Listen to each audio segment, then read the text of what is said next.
E aí, sejam bem-vindos ao meu canal, quem fala com vocês é o Douglas e hoje a gente vai resolver um problema que eu tô tendo nas minhas edições, que é na área de áudio, pra ser mais específico. Pra quem acompanha o canal há mais tempo, com certeza já me viu usando o headset, que é esse daqui, o JBL Quantum 200. Inclusive tem review dele aqui no canal. O Quantum 200 é um headset muito bom, só que ele tem alguns problemas, dois pra ser mais exato. O primeiro deles, que é o que mais me incomoda, mas não é o pior, é o fato dele ser feito nesse corinho, que é super confortável, mas ele esquenta bastante e depois de 2 anos ele começou a descascar. E isso me irrita bastante, porque eu uso ele o dia inteiro e eu sempre saio com a orelha suja ou o pescoço sujo e eu nunca vejo. E alguém sempre tem que me avisar, ah, você tá com um pedaço de coisa no ouvido ou no pescoço. Isso me irrita bastante. O segundo me irrita menos, mas é o mais problemático, que dá mais trabalho. Ele não é um headset bem equalizado para edição de vídeo. O som dele é ruim? Não, o som dele é muito bom, mas ele pesa muito nos graves, ele não toca exatamente o que eu vou escutar em qualquer aparelho de som. Ou seja, para jogar, assistir filme, assistir vídeo, é muito bom o som dele, mas para editar áudio dessas coisas, não. O que eu quero dizer com isso? Quando você está assistindo um filme, uma música ou jogando um jogo, por mais que o headset pese em alguma frequência, como o grave nesse caso, ele não vai atrapalhar a experiência do resto do som. Você vai escutar tudo que foi editado para você escutar. O problema é que quando você vai editar qualquer um desses áudios em um fone de ouvido ou um som que pesa em alguma dessas frequências, você vai acabar deixando o áudio desequilibrado. E quando você for tocar ele em algum outro aparelho que tenha outro tipo de frequência, ele vai deixar o áudio ruim. E isso tem acontecido comigo. O meu maior problema está sendo para sonorizar, colocar a música de fundo nos meus vídeos, porque eu coloco o fone de ouvido, faço toda a equalização lá e ele tá perfeito. Aí eu renderizo, subo pro YouTube e aí quando eu vou conferir na minha televisão, por exemplo, a música de fundo tá atropelando a minha fala. E aí eu tenho que reeditar tudo de novo, o áudio, para poder renderizar e subir tudo de novo.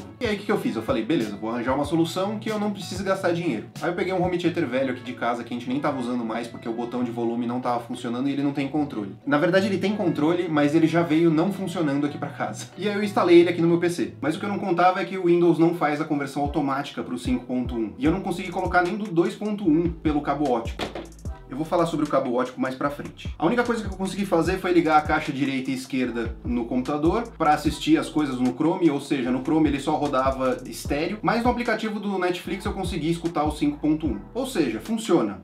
Mas também não funciona. Essas caixas elas são muito ruinzinhas sem o grave do subwoofer, então também não ficaria bom para editar. E aí eu lembrei que eu tenho um amplificador de som aqui em casa, que funcionava, porque ele tinha queimado na época e eu mandei arrumar. Aí eu achei ele e fui logo olhando para ver quantos ohms a caixa de som dele precisava. E ela precisa de 8 ohms. Ohms é a medida de resistência elétrica que representa a relação entre a tensão, medida em volts, e a corrente elétrica, medida em amperes, de um elemento. Segundo o Google, claro, porque eu não tenho a mínima noção do que é isso. Beleza, ela tem 8 ohms, então eu preciso de caixas com 8 ohms. As caixas do home theater são de 4 ohms, então esquece, porque senão ia acabar fritando aqui. E elas são ruinzinhas também, então não ia dar certo. Aí eu lembrei que eu tenho essas caixas de som aqui no meu cenário. E elas são caixas muito boas. E eu fui olhar pra ver se elas eram de 6 ohms, porque era o que eu tava achando. Mas não, elas eram de 8 ohms. Beleza, peguei as caixas e o amplificador e fui testar no PC. Aqui eu quero tirar um momento pra dizer que existiu uma época que não tinha Bluetooth, cabo HDMI, entrada ótica. Nessa época, os aparelhos de som tocavam música com um dispositivo inventado pelos neandertais chamado cabo RCA, que existe até hoje em museu, casa da avó e no meu aparelho de som. E para você que entende dessa dor que eu vou falar agora, já ameniza ela deixando o like. E se você se inscrever, então, nossa, não sei nem como agradecer.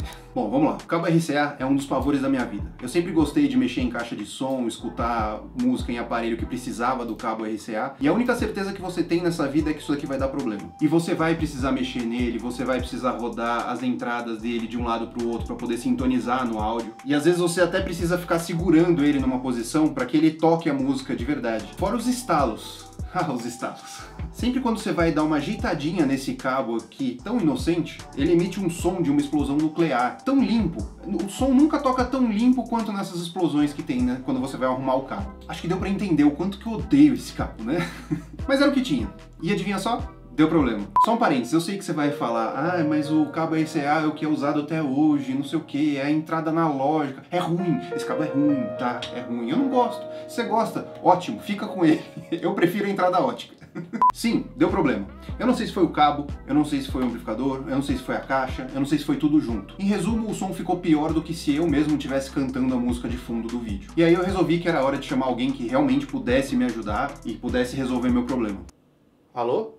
Mãe? Sim, eu liguei pra minha mãe e pedi pra ela trazer mais 2 pares de caixa de som que eu tinha deixado lá na casa dela, pra saber se o problema era no cabo, no som ou nas caixas de som. E aí minha mãe trouxe essas caixas de som. E aí eu fui testar. Só que daí eu lembrei, putz, eu tenho que ver quantos ohms tem essa caixa. E aí quando eu fui olhar, pra minha surpresa, eram 6, não 8. Então ia dar tudo errado, porque poderia queimar também. Beleza, então o meu plano de não gastar dinheiro foi completamente destruído e eu fui correr atrás de amplificadores de som. E foi uma luta, porque eu queria algo que fosse barato, que conseguisse empurrar essas caixas de som aqui. Só que daí tinha que ser de 8 ohms, 40 watts, eu queria que fosse estéreo e que de preferência tivesse entrada ótica. Enfim, 2 dias de pesquisa e eu não encontrei nada que servisse. Ou tinha alguma coisa, ou tinha outra e nenhum tinha entrada ótica. Aí eu parei e pensei e falei, pô, quanto que deve ser um monitor de referência? Monitor de referência é um monitor de áudio que consegue entregar um som mero, flat. Ou seja, ele vai entregar o som com a mesma frequência em todos os níveis, ele vai ficar lisinho o som, sem pesar para nenhuma das frequências, sabendo exatamente o que eu vou entregar para qualquer aparelho de som, me poupando do trabalho de reeditar o áudio. É isso. Fui no Google e digitei melhor monitor de referência. Demorou umas 3 horas para eu me recompor do susto. Aí eu mudei minha estratégia e fui lá, pior monitor de referência. E aí eu descobri que monitor de referência pode variar de R$400 a R$25.000 para cima. Beleza, aí pesquisei durante uma semana, indo e voltando nas decisões, e aí quando eu tava quase fechando um monitor de entrada da Edifier, que é referência de monitores de áudio, eu voltei atrás, porque não tinha entrada ótica, e eu tava buscando algo com entrada ótica. E aí eu já tava cansado, tava pensando em desistir,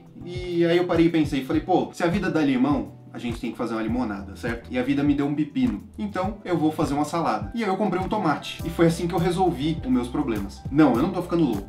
E tá aqui, o tomate, comprei os monitores de áudio MTS 2026, tá? São monitores aqui da Tomate. Eu encontrei alguns reviews deles, são bem poucos que tem aí no YouTube, mas que falam que é uma caixa boa, assim, e tem um valor bem abaixo dos monitores intermediários da Edifier. Essa caixa aqui tem entrada ótica, eu consegui testar ela bastante. Por coincidência, quando ela chegou aqui em casa, eu fiquei doente, fiquei de cama, então eu coloquei essas caixas ligadas na TV, eu assisti filme, assisti série, assisti vídeo, assisti muita coisa com ela, então eu vou conseguir dar uma opinião legal.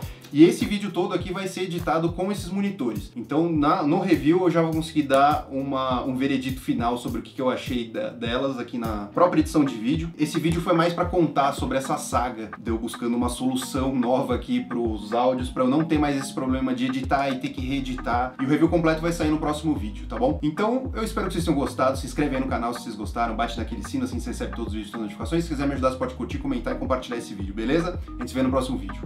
Fui!